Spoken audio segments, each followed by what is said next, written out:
My name is Gracie Knight. At 29 years old, I am a sergeant in the United States Army. I have survived the dust storms of Afghanistan, but I nearly died on the hardwood floor of my own suburban Ohio home. I can still remember the weight of my stepbrother Brian's leather belt as he cinched it around my throat, lifting me off the ground. His eyes were bloodshot, his teeth clenched. Spit flew onto my cheek as he screamed, "Die quietly, Gracie. Do the world a favor." My pulse hammered against the leather, a frantic bird trying to escape a cage. My throat was on fire. I couldn't cough. I couldn't cry. All I could feel was the pressure, the heat, and the terrifying silence inside my own body. Brian stopped yelling.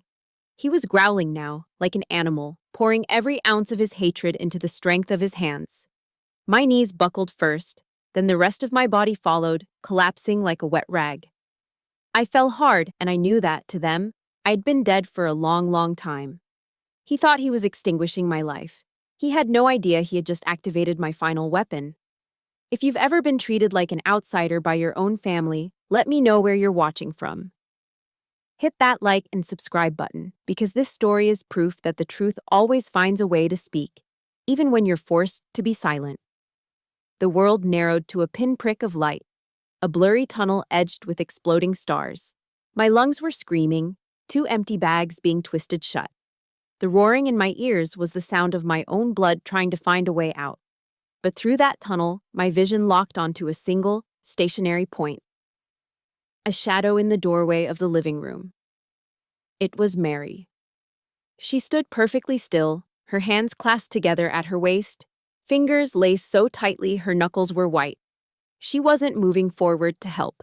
She wasn't running to call the police. She was just watching. An observer at a gruesome play she had seen rehearsed 1,000 times. In the last desperate seconds of my consciousness, I tried to make a sound, a gurgle, anything to break her trance. But the only sound in the room, besides Brian's guttural rage, was a whisper that cut through my panic with the chilling precision of ice. It was Mara's voice, not directed at Brian, but at the empty space around her, as if she were reassuring herself. "It'll be fine," she murmured, her voice barely audible over the thunder in my head. "Brian's just angry. He'll stop in a minute." She was witnessing an attempted murder, and her brain was calmly translating it into a temper tantrum. The words didn't register as denial. They registered as a verdict, a conscious choice. She was choosing the illusion of peace, the safety of the aggressor, over the life of her stepdaughter. The physical pain in my throat was nothing compared to the new psychological agony that bloomed in my chest. He was killing my body, but she had been killing my spirit for years. My training kicked in, a final instinctual spasm from a part of my brain that refused to surrender. My right hand, limp at my side, slammed flat against the polished oak floor. Slap, slap, slap. 3 hard, distinct impacts. Code, black. The signal you give when you can't speak, when you're compromised, when you need immediate extraction from a hostile zone. It wasn't just a plea for help. It was a final test. A last, desperate question aimed directly at the woman in the doorway. "Do you see me? Do you see what's happening?" Her silhouette shifted. For a heart-stopping moment, I thought she'd understood. But then I saw her face scrunch into a frown. Not of horror, but of irritation. As if the rhythmic slapping was an annoying noise disturbing her evening. She didn't see a distress signal. She saw a nuisance. And in that simple, dismissive expression, she confirmed everything I already knew. I was utterly and completely alone. The betrayal was so absolute, it was almost clarifying. As the blackness crept in from the edges of my vision, my mind, strangely, became calm. It detached from the burning agony in my throat and traveled backward, not randomly, but with a specific destination. It was searching for an answer to the silent question now screaming through my soul. Why is she letting this happen? The memory surfaced instantly. I was 15 again, standing in this very living room just a few months after my father, Captain Robert Knight, had been killed in action. Mara was carefully taking his photos off the mantelpiece, the one of him in his dress blues, his smile so confident, the one of him holding me on his shoulders, both of us laughing. She placed them face down in a cardboard box with surgical gentleness. "It's just to help Brian," she had explained, not looking at me. "It's hard for him seeing your dad everywhere. He feels like he can't compete." Even then, I knew it was a lie. It wasn't about Brian's feelings. It was about power. It was the first strategic move in a long, quiet campaign to erase my father's legacy from this house. By removing his image, she was removing his authority, his memory, his honor. And with him gone, she was erasing my place in the family. She wasn't just enabling Brian's jealousy. She was actively clearing the field for his tyranny to take root and grow, unchecked. The empty spaces on the mantelpiece were where my status in this family had died, long before Brian's belt ever found my throat. The memory dissolved, and the present rushed back in a final, crushing wave. The darkness was almost complete. My last coherent thought wasn't of fear, or of my father, or of the life I was losing. It was a cold, clear, tactical inventory. The micro camera tucked into the smoke detector, the audio recorder taped beneath the coffee table, the USB flash drive loaded with every file, every recording, every piece of evidence I had gathered over the last 10 days, hidden securely under a loose floorboard in the hall closet. I had prepared for this war. I had gathered the intelligence, set up the surveillance, and secured the asset. I had done it all because I knew, deep in my soldier's gut, that Mara would never protect me. She was part of the hostile force. My silent vow wasn't a plea for my life anymore. It was a promise of what was to come. It wasn't just aimed at Brian anymore, the blunt instrument of their hatred. It was aimed at the entire rotten, toxic system Mara had built and maintained with her silence. As the last flicker of light went out, the words echoed in the ruins of my mind, a promise forged in fire and betrayal. I'm not done. The question hung in the darkness that swallowed me. Why? Why would Mara just stand there? As the world faded, my mind, free from the constraints of my dying body, reeled backward, not to find comfort, but to find an answer. It sifted through years of memories, looking for the origin point, the moment the first crack appeared in the foundation of our family. And it found it. I am 15. The air in our house is thick with the scent of lilies and the suffocating weight of grief. It's been 3 weeks since my father's funeral. 3 weeks since I watched them hand Mara the folded flag that was the last thing to ever touch his casket. That evening, she found me in the garage, staring at the half-finished F-16 model on the workbench. It was the last project Dad and I had started together. She wrapped her arms around my shoulders from behind, her hug surprisingly tight. "I will always love you as my own, Gracie," she whispered into my hair. Always. And in that moment, I believed her. I held on to that promise like a lifeline. A few weeks later, I came home from school to find Brian in the garage. The F-16 was in pieces on the concrete floor, its delicate wings snapped, the cockpit shattered. He'd smashed it with a hammer. When I confronted him, his face was a mask of smug defiance. I ran inside, tears streaming down my face, holding the broken fuselage. I found Mara in the kitchen. Before I could even speak, she saw the wreckage in my hands, looked past me to where Brian was now standing, and her expression softened with a pity that wasn't for me. She turned back to me, her voice gentle but firm. "You can build another one, can't you, honey? Brian is having such a hard time, losing a father figure. Just let him have this one. Just be the bigger person." It was the first time. The first time her love came with a price tag. And the price was a piece of my heart. The promise she made in the shadow of my father's death had an expiration date, and it had just passed. I was the bigger person. I always was. I cleaned up the pieces of the plane, and with them, the pieces of that promise, and threw them both in the trash. 2 years later, I was 17. I sat Mara down at that same kitchen table and told her my decision. I was enlisting in the army. I needed her signature, as I was still a minor. It wasn't just a career choice, it was an escape plan. A way to follow in my dad's footsteps and get away from the house that was suffocating me. She was hesitant, but she saw the ironclad determination in my eyes. Brian overheard from the living room. He stormed in, his face purple with rage. You think you're better than us, going off to play soldier like him? He shoved me, hard. I stumbled backward over a kitchen chair, my arm twisting at an unnatural angle as I hit the floor. A sickening crack echoed in the room. The pain was white-hot, immediate, but the most painful thing was Mara's reaction. She rushed to Brian's side first, putting a calming hand on his arm, whispering, "It's okay, it's okay," before she even looked at me. On the drive to the emergency room, I sat in the passenger seat, cradling my broken wrist, tears of pain and humiliation silently tracking down my face. Mara didn't ask if I was okay. She didn't ask what happened. She just stared straight ahead at the road and said, her voice dripping with disappointment, "You see, Gracie? I told you not to antagonize him. Now you've gone and made everything so much worse." The doctor put a cast on my arm. But Mara put a cast on my soul. The message was clear.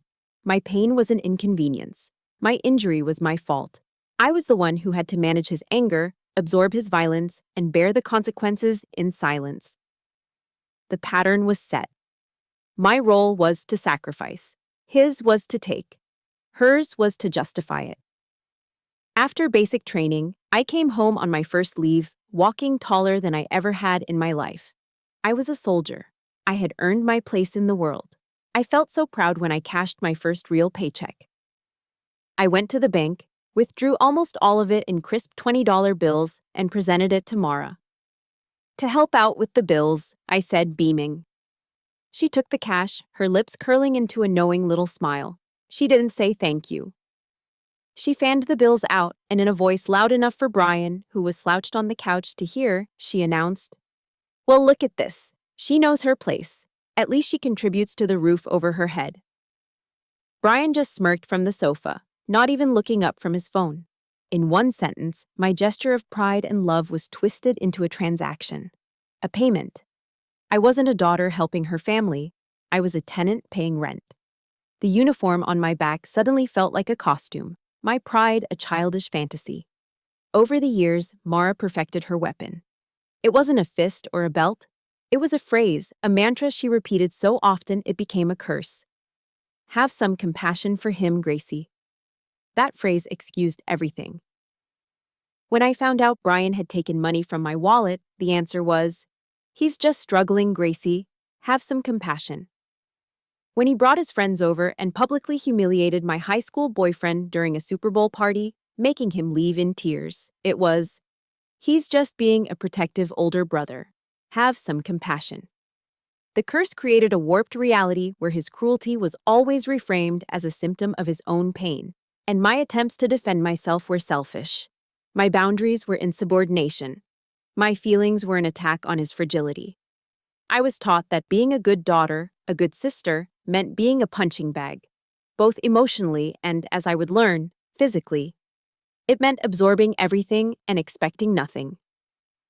If you've ever had to listen to endless excuses made for someone who was hurting you, hit that like button to show some support. And if you know what it's like to be the bigger person until you feel like you're about to break, just type the word excuses in the comments below. Let's see how many of us there are. I learned my lessons well. I became an expert at being quiet, at making myself small, at swallowing my own pain to make room for his.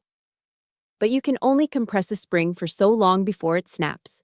Looking back now, I have to ask myself, when does being a good person stop and self-destruction begin? The question I asked myself in the blackness, when does being a good person stop and self-destruction begin, was answered the moment I stepped out of the taxi. I had a 10-day leave, a brief window of peace carved out from a life of discipline and duty. I had been dreaming of my own bed, the quiet sanctuary of the room I grew up in. I dragged my heavy duffel bag up the driveway, the familiar scent of Ohio's damp earth filling my lungs. But the moment I opened the front door, the peace I was hoping for shattered. The house smelled different. It was stale, laced with the sour odor of old sweat and something vaguely chemical, like cheap protein powder. Mara met me in the hall with a brief, distracted hug. "Gracie, you're here." It wasn't a welcome, it was a statement of fact. It's good to be home, I said, trying to force a smile. I started heading for the stairs. I'm just going to drop my bag in my room. Mara's hand on my arm stopped me. Oh, honey, she said, her voice laced with that familiar, placating tone. About that, we had to make a few changes. My old room, the one with the window that overlooked the oak tree in the backyard, was no longer mine. The door was open and I could see inside. It was unrecognizable. Brian's weight bench was pushed against one wall, dumbbells scattered on the floor. Piles of his laundry overflowed from a hamper, and a set of hockey pads, reeking of sweat, was slung over my desk chair. It wasn't a bedroom anymore. It was his personal locker room. Your room was just sitting empty, and Brian needed the space for his things, Mara explained, as if it were the most logical thing in the world. It seemed like such a waste. You can use the pull-out sofa in the basement. We put fresh sheets on it. The basement. The cold, perpetually damp space with a single, high window that let in slivers of gray light. That was where I belonged now. I looked from the wreckage of my childhood room to Mara's carefully neutral face. The message was as clear as a direct order. You are not a resident here. You are a guest. And you are not welcome. The temporary arrangement, I soon learned, had been in place for 2 years. My 10-day leave became a tour of duty in a new kind of war zone, one fought with passive aggression and psychological torment. The battles were small, almost invisible to an outsider, but each one was a calculated strike. On the second day, I came upstairs to find my freshly pressed Army service uniform, which I had hung carefully on the back of a door, lying in a heap on the floor with a dark, wet stain spreading across the jacket. Oh, for goodness sake, Brian said, walking past with a coffee mug. Clumsy me. Guess I spilled. He didn't sound sorry. He sounded satisfied. The nights were the worst. He would blast heavy metal from his room, my old room, until 2 a.m, the bass vibrating through the floorboards into my makeshift bed in the basement. It was a classic sleep deprivation tactic designed to wear me down, to make me irritable and exhausted. Then came the violation of my gear. As a soldier, your duffel bag is your life. It's organized, it's personal, it's sacred. One afternoon, I came back to find it unzipped, its contents clearly rummaged through. A small ceremonial knife my father had given me was missing, along with a few other personal items. I confronted Mara in the kitchen, my voice tight with a rage I was struggling to contain. He went through my things, Mara. He's stealing from me. She sighed that long, weary sigh she always used when she was about to dismiss my feelings. She didn't even look up from chopping vegetables. Gracie, you're an adult now. Don't be so dramatic over little things. You're a soldier. Why are you letting this get to you? I thought they taught you to be tougher than this. She did it again. She took the very identity I was proud of and used it as a weapon against me. My training, my discipline, my strength. She twisted it all into a reason why I shouldn't have feelings, why I shouldn't be allowed to complain. My resilience was reframed as a weakness for being too sensitive. The breaking point, the moment the war went from cold to hot, came on the 7th night. I was in the basement, trying to read under the dim light of a single bulb, when I heard Brian's voice drifting down from the kitchen. He was on the phone. His voice was low, but the floorboards carried the sound. I crept to the bottom of the stairs, my heart starting to pound, and listened. Nah, man, I can't come out tonight, he was saying. I could hear the smirk in his voice. The bitch is back in town. A pause, then a cynical laugh. Yeah, Sergeant Gracie. She's home, strutting around in her little uniform like she owns the damn place, like she's still Daddy's little princess. My blood ran cold. He wasn't just annoyed with me. He despised me. She doesn't get it, he continued, his voice dropping into a venomous growl. This is my house now. Dad's gone. She's just a guest who's overstayed her welcome. I need to make sure she understands who's in charge here. For good. That was it. That was the confirmation. This wasn't a sibling rivalry. This wasn't a petty squabble over a bedroom. This was a campaign. A calculated, deliberate war for dominance. And in his eyes, I was the enemy combatant that needed to be neutralized. His words confirmed every fear that had been festering inside me. He didn't just want me to be uncomfortable. He wanted me gone. That night, sleep was impossible. I sat on the edge of the lumpy sofa bed in the suffocating darkness of the basement. The only sound was the frantic, rhythmic drumming of my own heart against my ribs. I closed my eyes and saw a map, a battlefield layout. This house was no longer a home, it was a hostile environment, and my training had taught me exactly how to operate in a hostile environment. You don't wait for mercy from the enemy. You don't appeal to their better nature. You gather intelligence. You document everything. You prepare your defenses. My resolve hardened, turning from hurt and frustration into something cold, sharp, and clear. A decision. I was no longer a daughter on leave. I was a soldier on a mission. I quietly slid off the sofa and moved to the corner where my duffel bag was propped against the damp wall. My fingers found the zipper, and the sound it made as I pulled it open was the only sound in the silence. It was the sound of a new war beginning. The decision I made in the basement wasn't born of anger, but of cold, hard clarity. My mission had begun.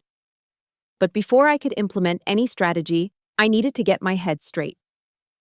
The next day, after another tense, near-silent breakfast, the inevitable clash happened. Brian cornered me as I was heading for the basement stairs.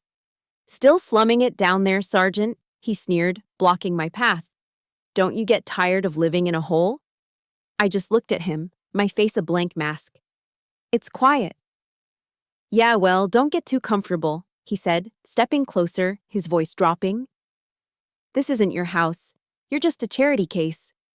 He then shoved my shoulder as he walked past, a deliberate act of physical dominance. The push sent me stumbling back a step. It wasn't hard enough to make me fall, but it was hard enough to leave a mark, both on my skin and on my resolve.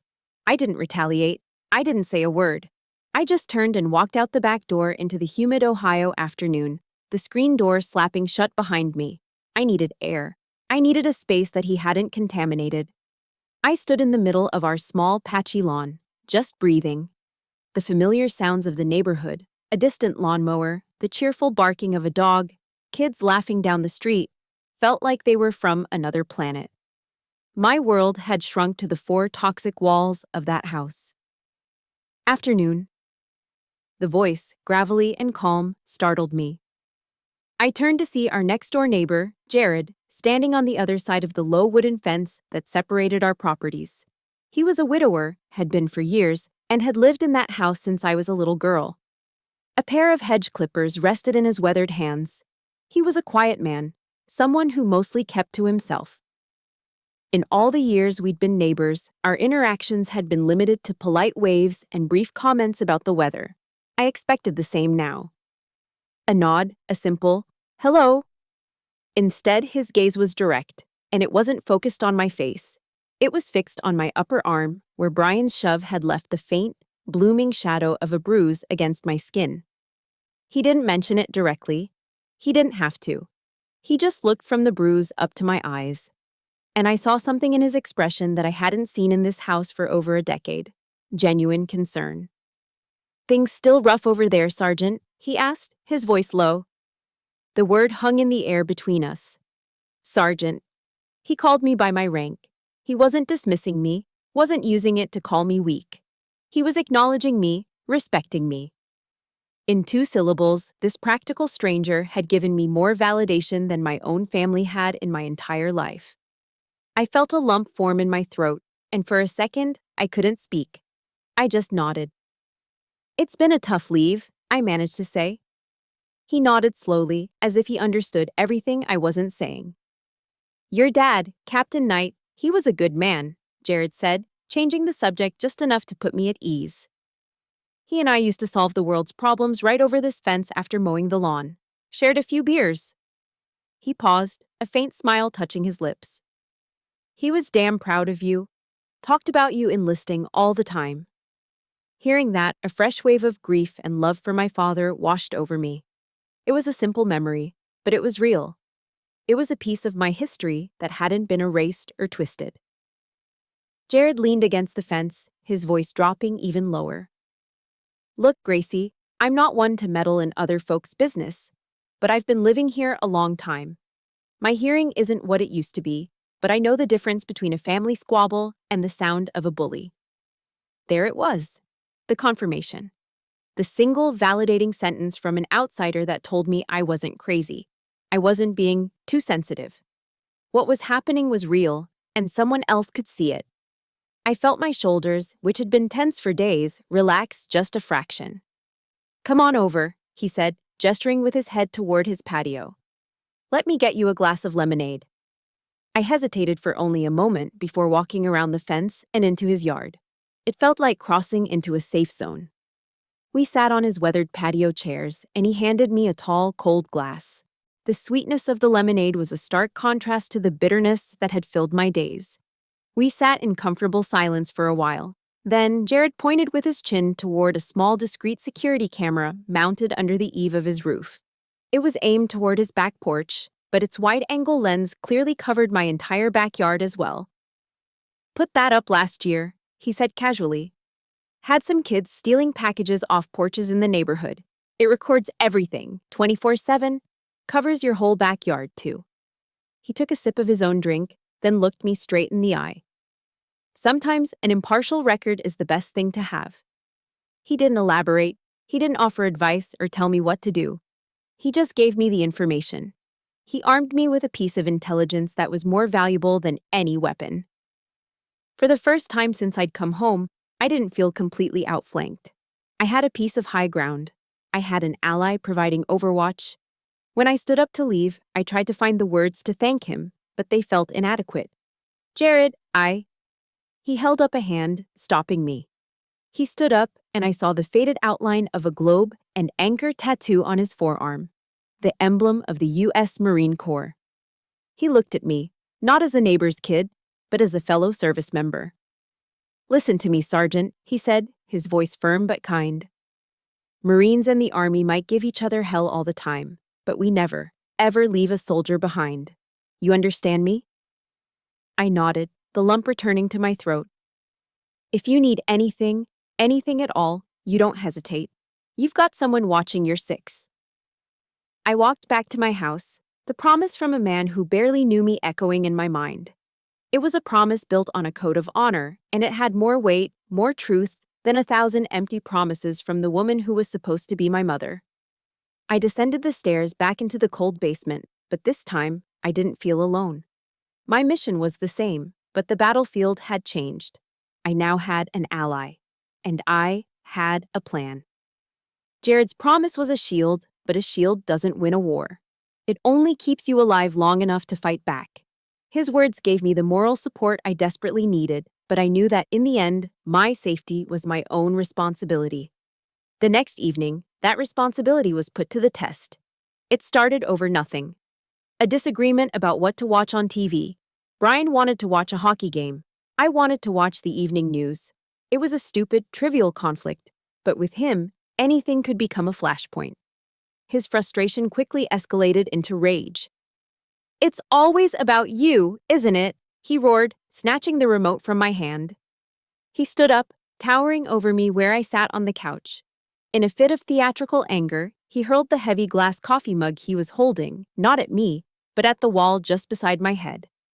It shattered on impact, sending a spray of hot coffee and sharp ceramic shrapnel across the room. A small stinging shard grazed my cheek, drawing a single drop of blood. The explosion of violence was so sudden, so disproportionate, that I could only stare at him, stunned. Then, the shock gave way to a cold, familiar fury. "You're insane!" I yelled, jumping to my feet. "This is just like the time you broke my wrist." Brian let out a short, ugly laugh. A smirk spread across his face. "You're making stuff up again, Gracie. You fell. You were always a clumsy kid." I stared at him, my mouth agape, unable to process the blatant denial of a recorded medical fact. But the true horror came a second later. Mara, who had been drawn into the room by the sound of the crash, calmly stepped between us. She looked at me, her face a mask of disappointment. "That's right, I remember," she said, her voice smooth as silk. "She was always so clumsy, that one, tripping over her own feet. Don't blame your brother for your own carelessness, Gracie." It was a pincer movement, a coordinated psychological assault. They stood there, side by side, rewriting history in real time, painting me as a delusional, clumsy liar. It was the most brutal form of manipulation, gaslighting, designed to make me question my own sanity, my own memories. In that moment, staring at their united front, I felt a profound and terrifying clarity. I couldn't reason with people who rejected reality. I couldn't argue with liars who believed their own fabrications. I could only record them. That night, the damp, cold basement became my tactical operations center. My mission was clear: document the truth. I unzipped my duffel bag and laid out my equipment on the concrete floor. It wasn't much, but it was enough. A spare burner smartphone, a micro recorder no bigger than my thumb that I'd ordered online, a small battery-powered nanny cam. This house was no longer a home. It was a designated area of operations. My family were no longer family. They were subjects of surveillance. I spent the next hour planning my operation with the same methodical focus I would use for a field mission. The target was Brian. His patterns of behavior were the intelligence I needed. Mara was a secondary target, an enabler whose complicity needed to be documented. I identified strategic locations for my devices, places where conflict was most likely to erupt. The first device was the micro recorder. The next morning, before anyone else was awake, I slipped upstairs and secured it with a piece of duct tape to the underside of the dining room table. It was a high-traffic area, a place where they often talked when they thought no one was listening. The payoff was immediate and more chilling than I could have imagined. That evening, I retrieved the device and huddled in the basement, listening to the recording through my earbuds. The audio was clear. It captured the clinking of forks and knives, then Brian's voice, thick with annoyance. "I can't wait until she's gone," he whined. "It's like having a ghost in the house, a ghost that thinks it pays the mortgage." Then Mara's voice, low and conspiratorial. "Just be patient, honey. A few more days. It'll be over soon." A pause. "I spoke with the lawyer again last week, just to be sure. Robert's will, it's all taken care of. Everything goes to you. She won't get a dime." A cold dread, sharp and suffocating, washed over me. I had to play it back twice to believe it. This wasn't just about resentment or jealousy anymore. This was a calculated, long-term conspiracy. This was about money. My father's legacy. They weren't just trying to push me out of the house. They were trying to erase me from our family's history entirely, cutting me off from the last thing my father had left for me. This new information changed the threat level. This wasn't just a domestic dispute. I was a soldier in a potentially dangerous situation, and I had a duty to report it. I opened my laptop and composed a new, encrypted email. The recipient was my commanding officer, Colonel Ford. My fingers flew across the keyboard, my language precise and professional, stripped of all emotion. Subject: Request to log official report. SGT Nightser. Requesting to officially log a report regarding an unstable domestic situation encountered during my current leave period. The situation involves escalating hostility, which may pose a direct threat to my personal safety. I am taking measures to ensure my own security. Will keep you apprised of any developments. Very respectfully, Sergeant Gracie Knight. I hit send, my heart pounding. The response came in less than 5 minutes, a testament to the efficiency and concern of a good leader. Subject: Request to log official report. SGT Night message. Received and understood, Sergeant. Report has been officially logged. Your safety is the priority. Follow your training. We have your back. Stay safe. Ford. I closed the laptop, a wave of profound relief washing over me. The words, "We have your back," were a lifeline. I wasn't just a daughter fighting a lonely battle in a basement anymore. I was Sergeant Knight, an American soldier. And the United States Army knew I was in a war zone. I wasn't fighting alone. With my resolve solidified, I took the final piece of equipment from my bag, the small battery-powered camera.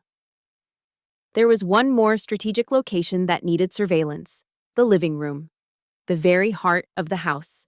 I knew, with a soldier's certainty, that the final battle would be fought there. And I would be ready for it. The final night of my leave felt heavy, thick with an unspoken tension that permeated every corner of the house. I spent the evening in the basement, meticulously preparing my uniform for my departure the next morning. Laying out the deep blue Army Service uniform jacket was a ritual, a way of reconnecting with the person I was outside of these walls, Sergeant Knight. I polished the brass buttons until they gleamed and carefully pinned my father's medals, his bronze star, his purple heart, next to my own. This uniform wasn't just a set of clothes, it was a legacy. It was my father's honor and my own, woven together. I carried it upstairs to the living room to hang it, ensuring it wouldn't get wrinkled. As I smoothed the lapels, the door swung open, and Brian stumbled in. He reeked of stale beer and cheap whiskey, his eyes bloodshot and unfocused. He stopped when he saw me, a slow, malicious grin spreading across his face. Well, well, well, he slurred, his voice a low growl. Look what we have here. Playing dress up? He lurched forward. Before I could react, he snatched the uniform jacket from my hands. The scent of alcohol washed over me, acrid and suffocating. You and this stupid clown suit, he spat, his words thick with years of resentment. Always pretending you're so much better than everyone else. And then he did it. He threw the jacket onto the hardwood floor. The metals clattered against the wood with a sound that seemed to echo in the silent room. Then, deliberately, he ground the heel of his heavy work boot onto the purple heart, scraping it against the floor. A fire I didn't know I possessed erupted in my veins, burning away all fear, all hesitation, all pain. There was only ice-cold rage. I looked at him, my voice devoid of any emotion. It was a flat, lethal command. Pick it up. He laughed, a harsh, ugly sound. What? You gonna cry to mommy? He taunted, taking a step toward me. You gonna tell her how the big bad brother was mean to you? I didn't flinch. I stood my ground, my posture as rigid as if I were at attention. I held his gaze and spoke with the chilling calm of a soldier who knew the battle had finally arrived. Or the whole world will hear you in this recording. I slowly raised my burner phone, which had been recording audio from my pocket since he walked in. The screen was lit, the red recording icon a pulsing beacon in the dim light. I watched his face cycle through a storm of emotions. First, drunken confusion. Then, dawning comprehension. It was followed by a flash of pure animal panic in his eyes. And finally, as he realized he was cornered, the panic morphed into something else, something terrifying. A mask of pure, unadulterated malice. The last shred of humanity vanished from his face, replaced by the primitive rage of a predator. You bitch! He hissed, the words barely a whisper. And then he lunged. It was the same attack from my nightmares, from the opening moments of this story, but now I was living it with the full weight of context. He didn't go for me with his fists. He fumbled at his waist, his thick fingers unbuckling his belt. The sound of the leather pulling free from the loops was sickeningly loud. He swung it, and I threw my arms up to defend myself, but he was stronger, faster. He brought it around my neck, pulling it tight. My training screamed at me to fight back, gouge the eyes, strike the throat, but his body weight was already crushing me, driving the air from my lungs. He was lifting me off the floor, the rough leather biting into my skin, the metal buckle digging into my throat. My vision started to tunnel. Black spots danced at the edges. I could feel the frantic, useless hammering of my own heart against my ribs. I clawed at the belt, my fingernails scraping against the leather, finding no purchase. And through the roaring in my ears, I heard his voice. A guttural snarl right next to my ear, his spit hitting my cheek. Die in silence, Gracie. Do the world a favor. The words of my introduction. But this time, they were not just a memory, they were my reality. My executioner's final curse. My body was failing. My lungs burned for air that wouldn't come. But my mind, my soldier's mind, was still working. Follow your training. Complete the mission. My hand, trembling and weak, fumbled for the phone on the floor where I'd dropped it. My fingers brushed against the smooth glass. I couldn't see it. I could only feel. I slid my thumb across the screen, searching for the emergency alert icon I had programmed. A triple tap. That's all it would take. A silent code black signal sent to the two numbers that could save me, 911 and Jared. My thumb felt clumsy, disconnected from my brain. Tap, tap. I was losing consciousness, the world dissolving into a suffocating gray fog. My body went limp. Just one more. And then, a sound shattered the deadly silence. Boom, boom, boom. It was the sound of a fist hammering on the front door, a percussive explosion that shook the entire house. Gracie, what's going on in there? I've called the police. Jared. His voice was a cannon blast, a roar of righteous fury that cut through my fading consciousness. The sound shocked Brian. I felt the pressure around my neck loosen for a fraction of a second as his head snapped toward the door. Just a split second of hesitation. It was enough. If you believe that good people stepping in can change the world, hit that like button. And if you think Jared is a true hero for having his friends back, type hero in the comments to show your support for this brave veteran. That single moment of distraction saved my life. The belt went slack, and I fell from his grasp, collapsing onto the hardwood floor like a puppet with its strings cut. I landed hard, the impact jarring my bones. I couldn't breathe. I could only gasp, my throat raw and burning, my lungs desperately trying to pull in the precious, life-giving air. The battle had just reached its terrifying peak, and the cavalry had just arrived. The world came back to me in fragments of sound and color. The splintering crash of the front door being forced open. Shouts. The heavy thud of boots on the hardwood floor. Flashing red and blue lights painted the walls in chaotic strobing patterns. I was still on the floor, curled in on myself, my throat a column of fire, each ragged gasp for air a fresh wave of agony. A woman's voice, sharp and authoritative, cut through the noise. Police! Nobody move. I saw a pair of black boots, then a woman in a dark blue uniform kneeling beside me. Her name tag read, Chin. She had a calm, no-nonsense face. Ma'am, can you hear me? Paramedics are right behind us. Before I could answer, Brian started his performance. He pointed a trembling finger at me, his face a mask of faux terror. She attacked me. She went crazy. It's her PTSD from the army. She just snapped. But Officer Chin's eyes were not on him. They were on me. They scanned the scene with a professional, practiced gaze that missed nothing. The angry, raw ligature marks blooming on my neck. The heavy leather belt lying on the floor beside me. My phone, its screen still glowing with the active recording icon. And then her eyes flickered to the corner of the room, to the figure standing half hidden in the shadows of the kitchen doorway. Tamara. My stepmother wasn't crying. She wasn't hysterical. She wasn't rushing to my side or to her son's. She was just standing there. Frozen. Her face was a blank, emotionless void. In that single, chilling glance, Officer Chin saw what I had known for years. This wasn't a simple case of a soldier having a breakdown. This was a crime scene. Turn around and put your hands behind your back, she said to Brian, her voice flat and cold. His blustering protest died in his throat as another officer cuffed him, reading him his Miranda rights in a bored monotone.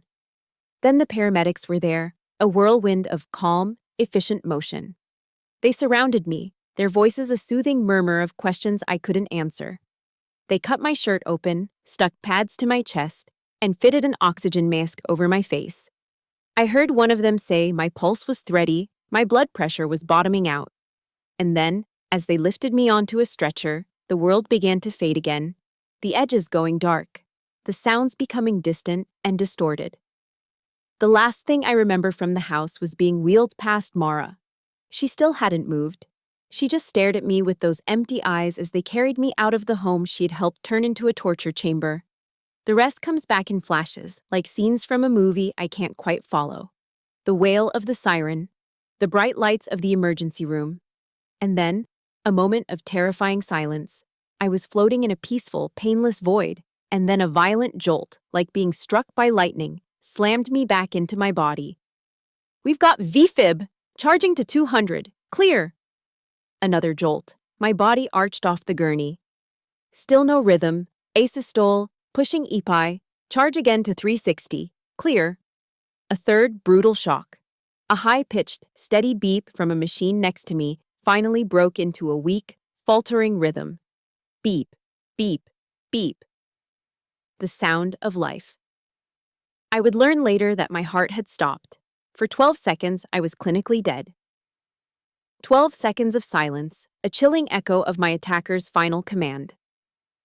That number would be seared into my memory, a permanent testament to his hatred. When I finally regained a semblance of consciousness, the world was a blur of white sheets and the antiseptic smell of the hospital. Officer Chin was standing by my bedside.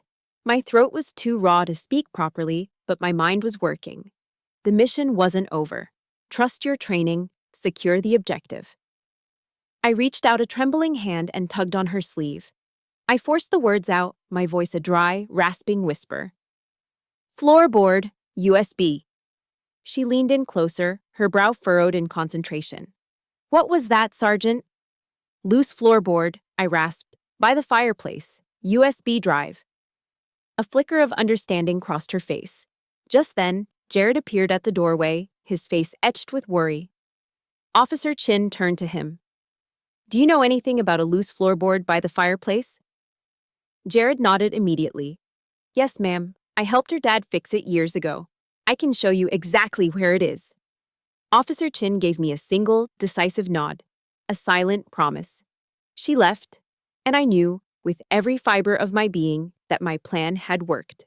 My body had been broken, but my secret weapon, the cold, hard, undeniable truth I had so carefully collected, was now in safe hands. A few hours later, another woman in uniform appeared. She was a young Army lieutenant. Her name tag read Maddox. She was a liaison officer, sent from my base. She had a kind professional demeanor that immediately put me at ease. Sergeant Knight, she said softly, Colonel Ford is on the line for you. She held a phone to my ear. I heard the familiar, calm, commanding voice of my CO. Sergeant, he said, and the sound of his voice, a link to my real life, my real identity, was so grounding it brought tears to my eyes. I've been briefed on the situation. You've completed the hardest part of your mission. Now you let us take it from here. I listened, tears silently streaming down my face into the hospital pillow. The Army's Family Advocacy Program has been notified, he continued, his voice a rock of stability. The FBT protocol has been initiated. You will have full legal and psychological support. You are protected, Sergeant. We have your back. I couldn't speak. I could only cry. They weren't tears of pain, or fear, or anger. They were tears of pure, unadulterated relief. The war I had been fighting alone for so long was finally over. The professionals had taken charge. My evidence was safe. The system was working. I had survived. The day of the trial, I didn't choose my clothes. My uniform chose me. Months had passed, months of physical therapy for my throat and psychological counseling arranged by the Army. Months of preparing, of steeling myself for this final battle. When I walked through the heavy wooden doors of the courtroom, the silence that fell was a physical thing. I wasn't wearing a victim's somber suit. I was wearing my Army service uniform, the deep blue jacket perfectly pressed, the brass buttons gleaming under the fluorescent lights. My medals, including my father's, were aligned with military precision over my heart. My back was straight, my shoulders were squared, my steps were measured and confident as I walked to the prosecution's table. I was not here as Gracie Knight, the broken stepdaughter. I was here as Sergeant Knight of the United States Army, an officer who had sworn an oath to the truth. I felt their eyes on me. I turned my head slightly and saw them. Brian, looking pale and sullen in an ill-fitting suit, sat beside his lawyer. And next to him, Mara. She looked smaller, diminished, her hands clutching a purse in her lap. When she saw me, saw the uniform, her eyes widened with something I couldn't quite decipher. Shock, maybe, or fear. She looked away immediately. My uniform was a statement they couldn't refute. I was not the clumsy, delusional girl they had created. I was a soldier, and this was my field of battle. The trial proceeded with a methodical, almost clinical precision. The prosecutor, a sharp woman named Ms. Davies, built her case brick by brick, laying a foundation of indisputable fact. The emergency room doctor was first. He testified about the severe laryngeal trauma, the hypoxia, the deep bruising. He explained, in cold medical terms, how close I had been to death. He confirmed that for 12 seconds my heart had shown no electrical activity. The words, clinically dead, hung in the air. And I saw a few jurors shift uncomfortably in their seats. Then came Jared. He walked to the stand with the steady posture of a Marine, his testimony clear and unwavering. He described hearing the argument escalate, the sickening thud he heard through the wall, and the desperate, guttural sounds that followed. He told them about the code black alert he received on his phone. His voice, filled with a quiet, righteous anger, never wavered. He was the anchor of truth, the outside world confirming that the horrors inside that house were real. And then, Ms. Davies called her next witness. The prosecution calls Mara Miller to the stand. Mara walked to the witness box as if in a trance. Her testimony was a masterpiece of minimization. She painted a picture of a difficult family dynamic, of two siblings who just didn't get along. She described the incident as a terrible argument that got out of hand. She claimed Brian had a temper but would never seriously hurt anyone. She was trying to build a shelter of plausible deniability around her son. Ms. Davies let her finish. Then she walked toward the witness stand, holding a small digital recorder. "Mrs. Miller," she asked, her voice dangerously soft, "do you recall a conversation you had with your son about your late husband's will?" Mara paled. I don't remember any specific conversation." "Perhaps this will refresh your memory," Ms. Davies said. She pressed play. Mara's own voice filled the silent courtroom, tinny and conspiratorial. "Just be patient, honey. A few more days. It'll be over soon. I spoke with the lawyer again last week. Robert's will. It's all taken care of. Everything goes to you. She won't get a dime." A collective gasp went through the room. Mara stared at the recorder as if it were a snake. She began to stammer, to deny, but the damage was done. Her carefully constructed facade of a concerned mother shattered, revealing the cold, calculating greed beneath. She crumpled on the stand, her testimony in ruins, burying her face in her hands. But Ms. Davies wasn't finished. She had saved the secret weapon for last. "Your Honor," she said, addressing the judge. "The prosecution would now like to present Exhibit A, a synchronized audio-video recording of the events on the night of the attack." The courtroom lights dimmed. A large screen descended from the ceiling. For the next few minutes, the entire room was transported back to my living room floor. They saw it all through the grainy, unblinking eye of the nanny cam, perfectly synced with the crystal-clear audio from my phone. They heard the slam of my uniform on the floor. They heard Brian's slurred, venomous words. They heard my cold command, "Pick it up." They heard my voice, calm and steady, revealing the existence of the recording. And then they saw the lunge. The video was brutal, chaotic, but the audio was the true horror. The jury listened in rapt, horrified silence. They heard my choked, desperate gasps for air. They heard the sickening sound of the leather belt tightening. They heard Brian's guttural, animalistic snarls. And then, they heard the words that sealed his fate, whispered with pure malice. "Die in silence, Gracie." The sound of Jared's fist hammering on the door was like a gunshot in the silent courtroom. The video ended. The lights came up. There was no sound, save for the quiet, choked sob of a juror in the back row, a middle-aged woman who was wiping tears from her eyes. The rest of the jury just stared at Brian, their faces masks of cold disgust. They didn't need much time. The jury filed out and returned in just under 2 hours. The foreman, a grim-faced man in his 60s, refused to look at the defendant as he handed the verdict to the bailiff. The judge read the single sheet of paper. "On the charge of attempted murder, we the jury find the defendant, Brian Miller, guilty." The word landed like a hammer blow. The judge proceeded directly to sentencing, citing the overwhelming evidence and the brutal nature of the crime. "Brian Miller, I hereby sentence you to a term of 12 years in state prison." That's when Brian finally broke. He exploded from his chair, a stream of vile curses erupting from his mouth, all directed at me. "You did this! You ruined my life! You bitch!" But I didn't look at him. I didn't give him the satisfaction. As the bailiffs restrained him and dragged him from the courtroom, my eyes found Mara. I looked at her, searching for anything: remorse, sadness, regret. I found nothing. Her eyes were empty, hollowed out, a vacant space where a soul should have been. In that moment, I understood. Justice had been served. But the price was a family that had been irrevocably, completely, and finally shattered. The war was over, but I was standing alone in the ruins. You would think that the moment the judge's gavel fell, the moment justice was served, a wave of elation would wash over me. You would think I'd feel triumphant, victorious. I felt none of that.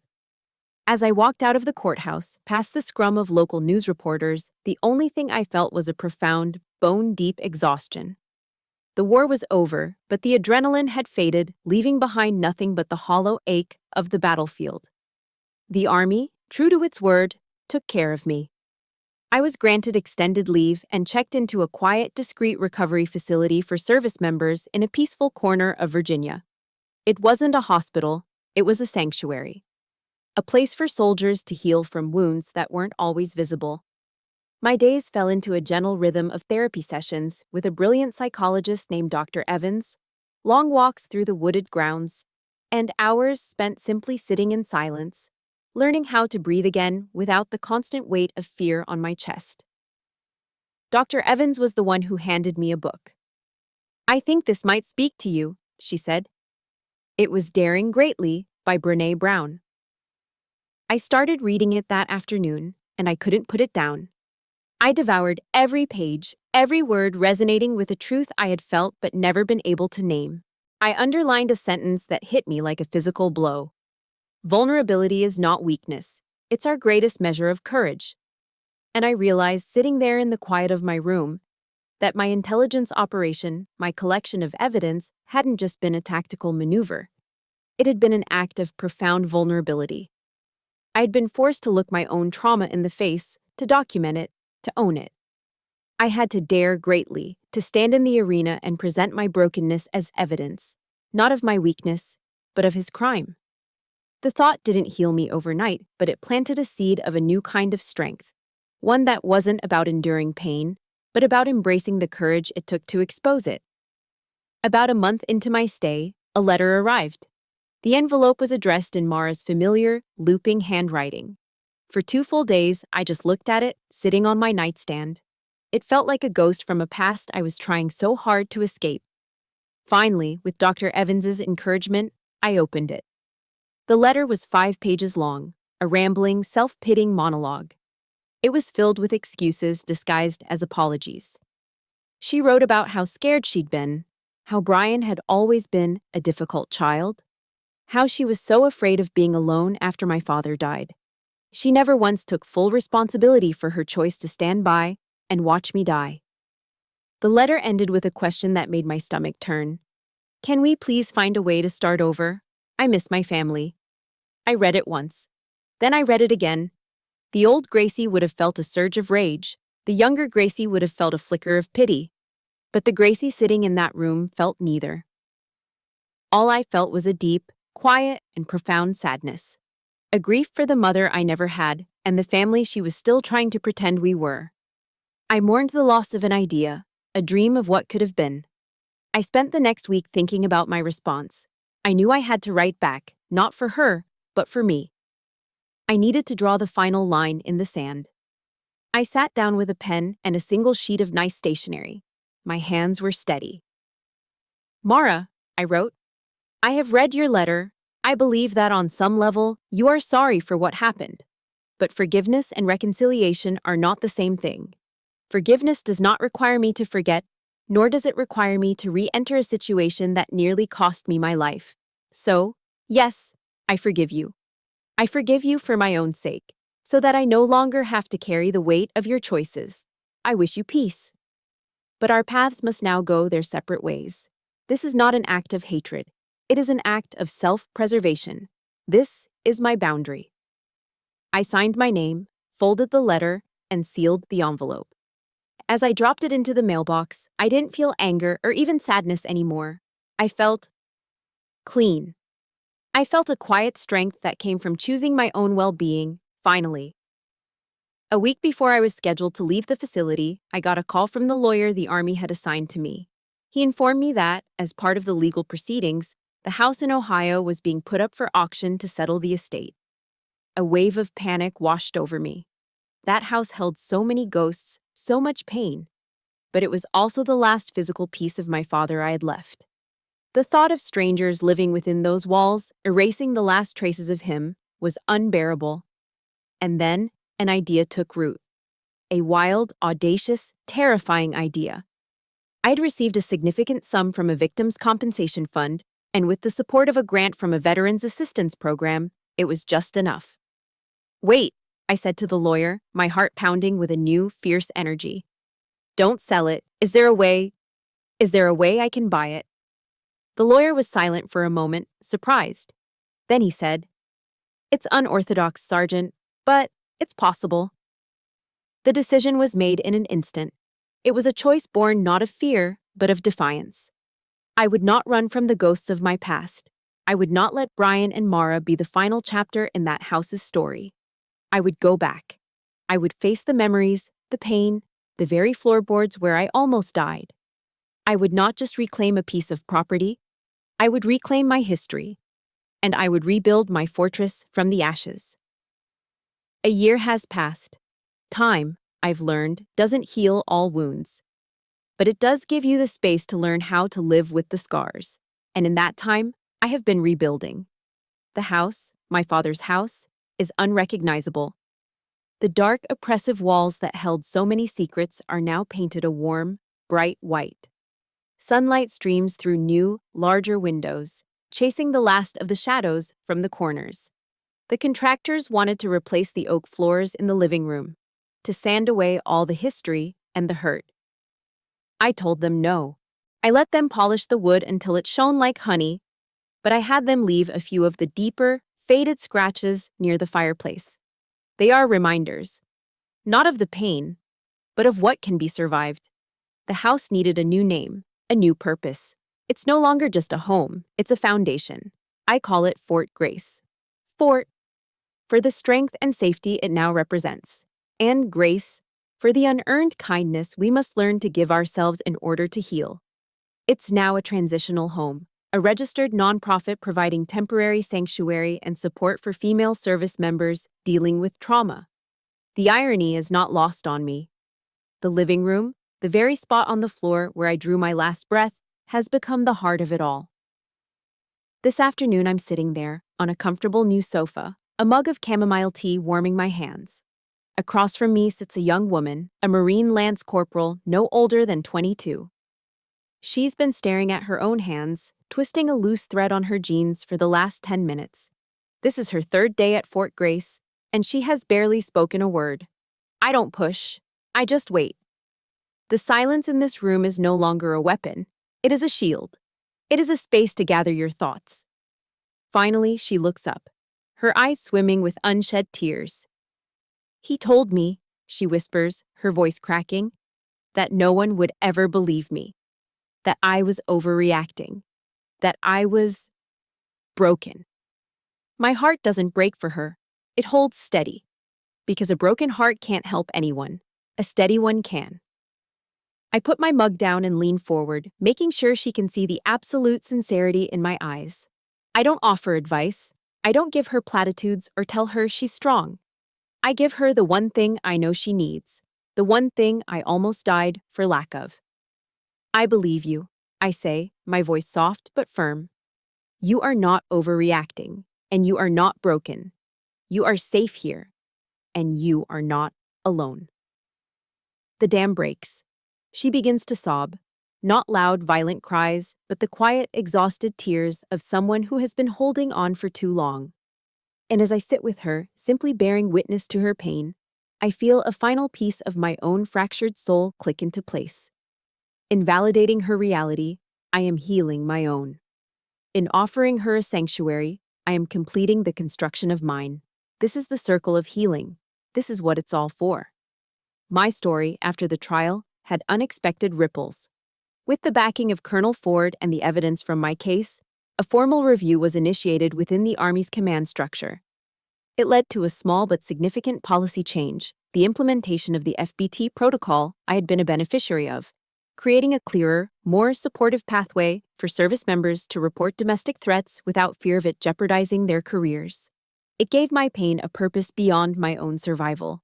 I was medically discharged from the Army a few months ago, an honorable discharge for wounds received not on a foreign battlefield, but in my own home. Now I have a new mission.